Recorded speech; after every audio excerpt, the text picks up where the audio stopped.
বিশ্বনবী সাল্লাল্লাহু আলাইহি ওয়াসাল্লাম বলেন, যাদের সামর্থ্য আছে, সামর্থ্যবান ব্যক্তি তারা যেন কোরবানি করে, অর্থাৎ যাদের উপরে কোরবানি ওয়াজিব তারা যেন কোরবানি দেয়। মান কানা লাহু সাআতুন ওয়া লাম ইউদাহ ফালা ইয়াকরাবান্না মুসাল্লানা। রাসূল বলেন, যাদের সামর্থ্য আছে তারা কোরবানি যদি না করে, টাকা পয়সার মায়া করে যদি কোরবানি না দেয়, তারা যেন আমাদের ঈদগাহের কাছে দাঁড়েও না আসে। আমরা যারা কোরবানি দিব, যারা সামর্থ্যবান, যাদের উপরে কোরবানি ওয়াজিব, একটা বিষয় আমাদের মাথায় রাখতে হবে, আমাদের এই কোরবানিটা হতে হবে আল্লাহ সন্তুষ্টের জন্য। আল্লাহ সুবহানাহু ওয়া তাআলা তার প্রিয় নবী মুহাম্মদ সাল্লাল্লাহু আলাইহি সাল্লামকে কোরবানি দেওয়ার জন্য আদেশ করেছেন। রব বলেন, ইন্না আ'তাইনাকাল কাউসার ফাসাল্লি লিরাব্বিকা ওয়ানহার। নবী হে, আমি আপনাকে হাউজে কাউসার দান করেছি, সেই শুকরিয়া তোহফাতান ফাসাল্লি লিরাব্বিকা ওয়ানহার, আপনি সালাত আদায় করুন এবং কি কোরবানি করুন।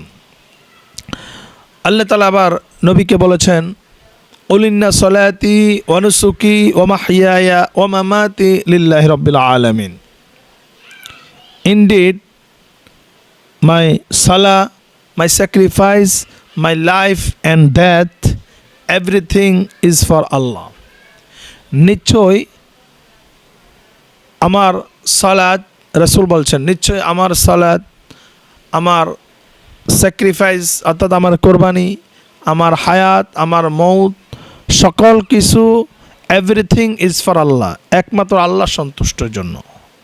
তার মানে আমরাও যখন কোরবানির পশু ক্রয় করব, ক্রয় করা থেকে শুরু করে কোরবানি দেওয়া পর্যন্ত আমাদের নিয়ত থাকতে হবে, আমাদের উদ্দেশ্য থাকতে হবে, একমাত্র আমরা কোরবানি করতেছি আল্লাহ সন্তুষ্টের জন্য। আল্লাহ তাআলা বলছেন, লা ইয়ানালাল্লাহু লুহুমুহা ওয়ালা দিমাউহা ওয়ালাকিন ইয়ানালুহুত তাকওয়া মিনকুম। তোমরা যে কোরবানি দিচ্ছ, তোমাদের এই কোরবানির পশুর রক্ত, গোস্ত, পশম কোনো কিছুই আমি আল্লাহর দরবারে কবুল হয় না। আমি আল্লাহর দরবারে কবুল হয় ওয়ালাকিন ইয়ানালুহুত তাকওয়া মিনকুম। তোমাদের যে তাকওয়া, সেই তাকওয়া আমি আল্লাহর কাছে পৌঁছায়, আমি আল্লাহর কাছে কবুল হয়। অর্থাৎ তোমরা কোন উদ্দেশ্যে, কোন নিয়তে, কিসের উপরে ভিত্তি করে তোমরা কোরবানি দিচ্ছ, সেটাই আমি আল্লাহ তাআলা দেখব, আমি আল্লাহ তাআলা দেখি। এই আয়াতটা নাজিল করার প্রেক্ষাপট, নাজিল করার শানে নুজুল, যেই কারণে নাজিল করা হয়েছিল, তৎকালীন সময় রাসূলুল্লাহ সাল্লাল্লাহু আলাইহি সাল্লাম এই পৃথিবীতে আগমনের পূর্বে মক্কার মুসলিমরা তারা দেখতো যে কাফেররা, ইহুদিরা যখন কোরবানি দিত, অর্থাৎ যখন তারা তাদের দেবদেবীর বলি দিত, তারা সেই পশুটাকে জবাই করে রক্তগুলো তাদের দেবদেবীর সেখানে তারা লেফে দিত, ছেটে দিত। সেজন্য ওই সময়ের মুসলিম যারা, তারা এটা দেখে, দৃষ্টান্ত দেখেই তারা যখন কোরবানির সময় পশু কোরবানি করত, পশু কোরবানি করে তারা পশুর এই রক্তগুলাকে কাবার দেওয়ালের মধ্যে তারা লেফটে দিত। এইগুলা দেখার পরে আল্লাহ রাসূল সাল্লাল্লাহু আলাইহি সাল্লামের জামানায় যখন এই দৃষ্টান্ত ছিল, আল্লাহ তাআলা সাথে সাথে আয়াত নাজিল করলেন, লা ইয়ানালাল্লাহু লুহুমুহা ওয়ালা দিমাউহা ওয়ালাকিন ইয়ানালুহুত তাকওয়া মিনকুম। তোমাদের পশুর এই রক্ত, এই গোস্ত, পশম কিছুই আমি আল্লাহর দরবারে পৌঁছায় না, কবুল হয় না, কবুল হয় তোমাদের তাকওয়া। তোমরা কোন উদ্দেশ্যে, কোন নিয়তে কোরবানি দিচ্ছ, সেটাই আমি আল্লাহর কাছে পৌঁছে, আমি আল্লাহ সেটাই দেখি। আর এই কোরবানির মাধ্যমে আমি আল্লাহ তাআলা গৃহপালিত পশুকে তোমরা কোরবানি করার মাধ্যমে আমি সেই পশুদের উপরে তোমাদের রিজিকের ব্যবস্থা করে দিয়েছি। তার মানে তোমরা কোরবানি দিবে আমি আল্লাহ সন্তুষ্টের জন্য।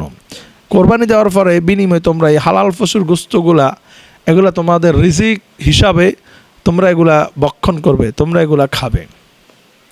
ফের হাজিরিন, এজন্য আসুন আমরা যারা কোরবানি করব, অবশ্যই আমাদের কোরবানির শুরু থেকে শেষ পর্যন্ত আমাদের নিয়ত থাকবে একমাত্র আল্লাহ সন্তুষ্টের জন্য। আমরা আল্লাহ সন্তুষ্টের জন্য কোরবানি করব, কোরবানি দিব। আল্লাহ তাআলা যেন আমাদের প্রত্যেকের এই কোরবানকে কবুল করে নেয়।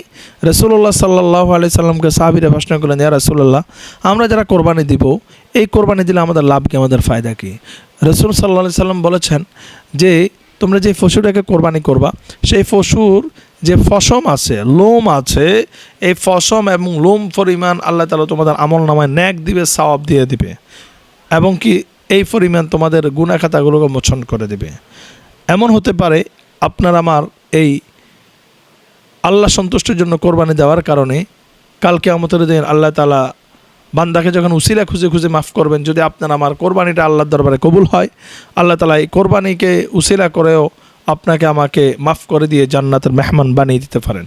আল্লাহ তাআলা যেন আমাদের প্রত্যেকের এই কোরবানিকে কবুল করে নেয়, আমরা যেন আল্লাহর সন্তুষ্টির জন্য কোরবানি দিতে পারি। আল্লাহুম্মা আমিন।